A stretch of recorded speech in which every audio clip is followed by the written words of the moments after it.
Welcome to Adarsh education point. My self Arjun Kumar.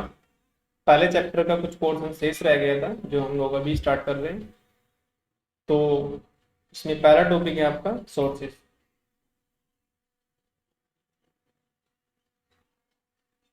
First topic is sources. Source क्या होते हैं? जहां से आपको एनर्जी मिले, पावर मिले, वो आपका सोर्स होता है। ये आपके टू टाइप्स के होते हैं, these are of two types. पहला आपका वोल्टेज सोर्स होता है और सेकंड आपका करंट सोर्स होता है। आप वीडियो को पॉज करके इसे आराम से लिख सकते हैं, समझ सकते हैं, कोई प्रॉब्लम नहीं है। तो एक वोल्टेज सोर्स होता है, दूसरा आपका करंट सोर्स होता है। Voltage source further two category में उसको बताया गया है, इंडिपेंडेंट वोल्टेज सोर्स और डिपेंडेंट वोल्टेज सोर्स। वैसे ही करंट सोर्स को भी टू कैटेगरी में बताया गया है, इंडिपेंडेंट करंट सोर्स और डिपेंडेंट करंट सोर्स। इनको फर्दर हम डिटेल में पढ़ेंगे। सो इंडिपेंडेंट वोल्टेज सोर्स क्या होते हैं? इंडिपेंडेंट वोल्टेज सोर्स वे होते हैं जिनका वोल्टेज फिक्स होता है, वो सर्किट के किसी भी एलिमेंट पर डिपेंड नहीं करते हैं। So voltage does not depend upon another element of circuit. इसका जो सिंबल रहता है उसमें सर्किल बनाते हैं, वोल्टेज दिखाते हैं, ये इसका सिंबल होता है। और अगर आप ग्राफिकली इसको देखना चाहते हैं तो टाइम के रेस्पेक्ट में ये कांस्टेंट लाइन से इसको दिखाया जा सकता है। उसके बाद है हमारा dependent voltage source. Dependent voltage source में आपका वे वोल्टेज सोर्स होते हैं जिनका वोल्टेज सर्किट के किसी अन्य एलिमेंट पर डिपेंड करता है। डिपेंडेंट वोल्टेज सोर्स को हम डायमंड बॉक्स से दिखाते हैं, प्लस माइनस करके। यदि ये वोल्टेज सर्किट के किसी दूसरे वोल्टेज पे डिपेंड करता है तो KVX इस तरीके से लिखते हैं, और अगर सर्किट के किसी करंट पे डिपेंड करता है तो KIX इस तरीके से लिखते हैं, लेकिन होता ये वोल्टेज ही है। डिपेंडेंट वोल्टेज सोर्स को हम लोग कंट्रोल्ड कर वोल्टेज सोर्स भी कहते हैं। ये आपके टू टाइप्स के होते हैं, वोल्टेज कंट्रोल्ड वोल्टेज सोर्स और करंट कंट्रोल्ड करंट सोर्स। इनको डिटेल में पढ़ते हैं। तो पहला है आपका वोल्टेज कंट्रोल्ड वोल्टेज सोर्स। इसे हम this is also called voltage dependent voltage source. इसे वोल्टेज डिपेंडेंट वोल्टेज सोर्स भी कहते हैं क्योंकि इसका वोल्टेज सर्किट के किसी अन्य एलिमेंट के वोल्टेज पे डिपेंड कर सकता है। सिंपल कैसा दिखाएंगे? इसकी जो वोल्टेज है VS वो सर्किट के किसी वोल्टेज पे डिपेंड करेगी। तो डायमंड बॉक्स से दिखाते हैं हम लोग कंट्रोल सोर्स को। इसके बाद है आपका करंट कंट्रोल्ड वोल्टेज सोर्स। यहाँ पे जो वोल्टेज सोर्स है वो सर्किट के किसी करंट पे डिपेंड करेगा।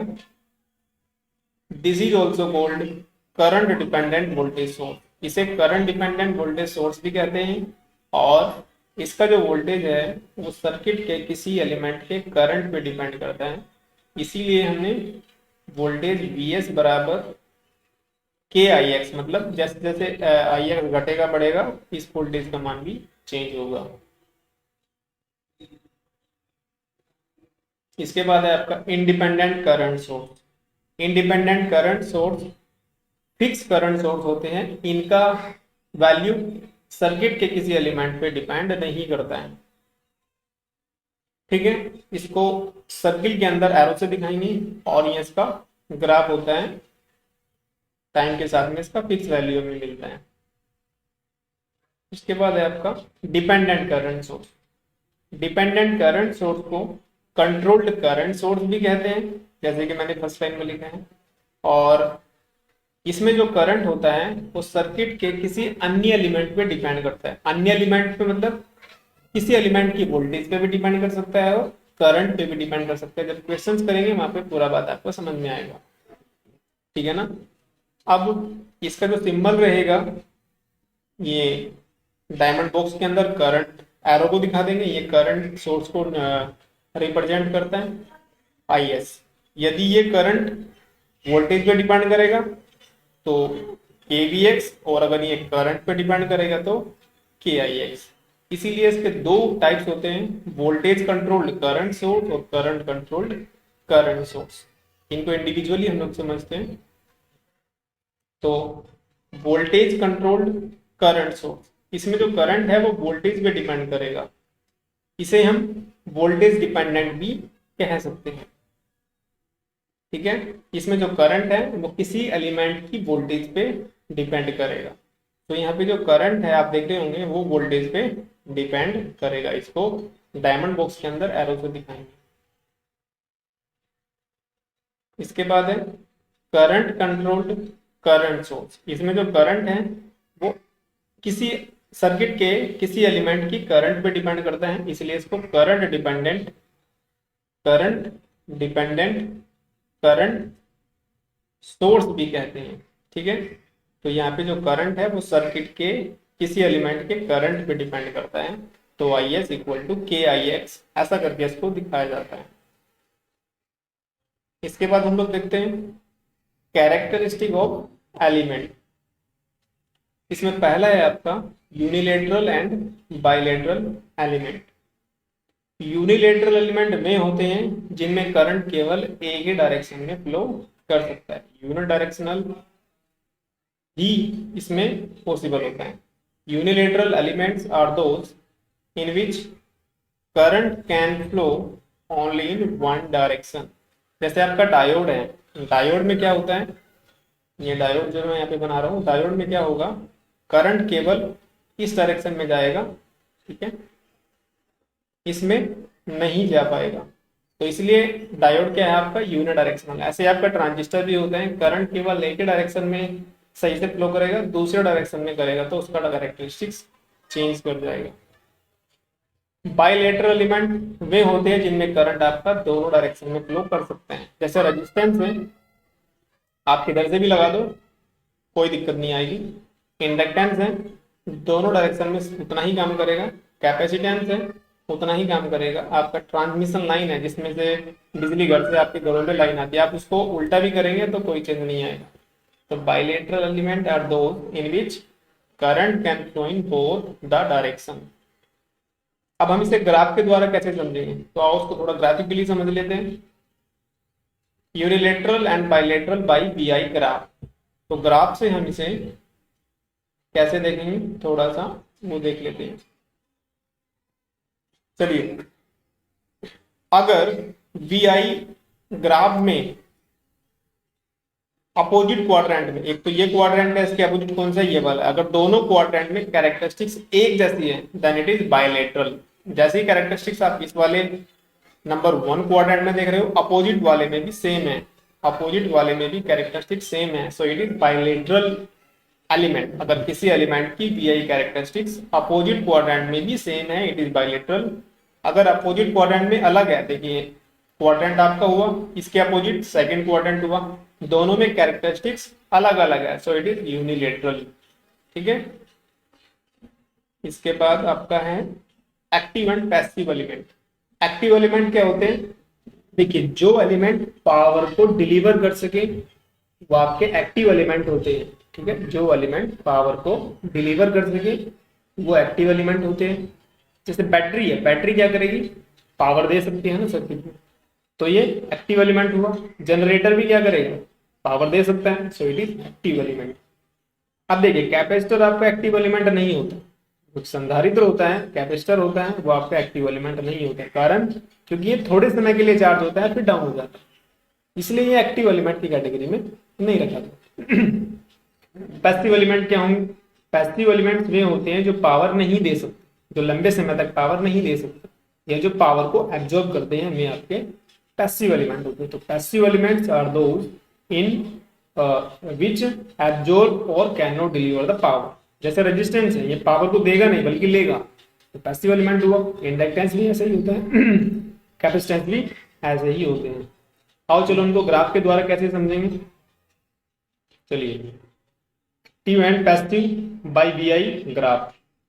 अगर आपका वोल्टेज और करंट का रेशियो, वी ग्राफ के अंदर अगर वोल्टेज और करंट का रेशियो कहीं पर भी नेगेटिव हो जाता है तब आपका जो एलिमेंट होता है वो एक्टिव होता है, और नेगेटिव नहीं होता तो वो पैसिव होता है।